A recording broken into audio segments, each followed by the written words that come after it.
नमस्कार मैत्रिणींनो, कशा आहात? मजेत ना? मालिकेचा आनंद घेताय ना? घेतलाच पाहिजे बरं का. तर आता मालिकेला खरी सुरुवात झाली आहे. ठरलं तर मग या मालिकेमध्ये आता तन्वीचा जे खोटारडा चेहरा आहे तो सायली सर्वांसमोर आणणार आहे. एवढंच नाही तर तन्वीची हक्कलपट्टीसुद्धा आज होणार आहे. तर चला काय झाले जाणून घेऊया. तर इथे आता सायली आणि अर्जुनला तन्वी हीच रविराज आणि प्रतिमाची मुलगी नाही हे सत्य कळालेलं असतं. तर तिथे त्यांचे ते काय DNA रिपोर्ट असते ते घरी घेऊन येते आणि ती तन्वीला सर्वांसमोर हॉलमध्ये बोलवते. तन्वी म्हणते, काय झालं? मला असं अचानक का आवाज दिला सायली? तर सायली म्हणते, आज तुझा जो खोटारडेपणा आहे ना तो सर्वांसमोर येणार आहे. तन्वी म्हणते, मी असं काय केलं आहे सायली? आणि सायली, तुझ्याकडे जर काही पुरावे नसेल तर प्लीज माझ्यावरती कोणताही आरोप करू नको.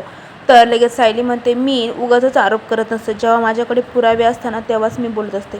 आणि तिच्याकडे असलेले ते DNA टेस्टचे जे रिपोर्ट आहे ती सर्वांसमोर दाखवते आणि म्हणते, ही तन्वी तुमची मुलगी नाही आहे, ही आपल्या घरामध्ये कोणीतरी घुसलेली मुलगी आहे असं म्हणून आता सायली तिचा हात धरते आणि म्हणते, आता तर कुठे सुरुवात झाली आहे, आता बघ मी तुझी काय हालत करते. आजपर्यंत तू सगळं सुभेदार घराण्याला फसवलं आहे, पण आता खेळ खाल्लास असं म्हणून आता लगेच सायली तिचा हात पकडते आणि तिला ओढत ओढत मेन गेटवरती घेऊन येते आणि तिला हकलून देते. तन्वी म्हणते, सायली तू हे बरं करत नाही आहेस.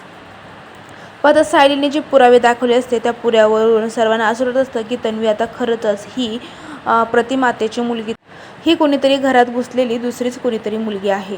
सायली तिला ढकलते. तेवढ्यात पोलीससुद्धा बाहेर आलेले असतात आणि सायली पोलिसांना म्हणते, या मुलीला आत्ताच्या आत्ता इथून घेऊन जा.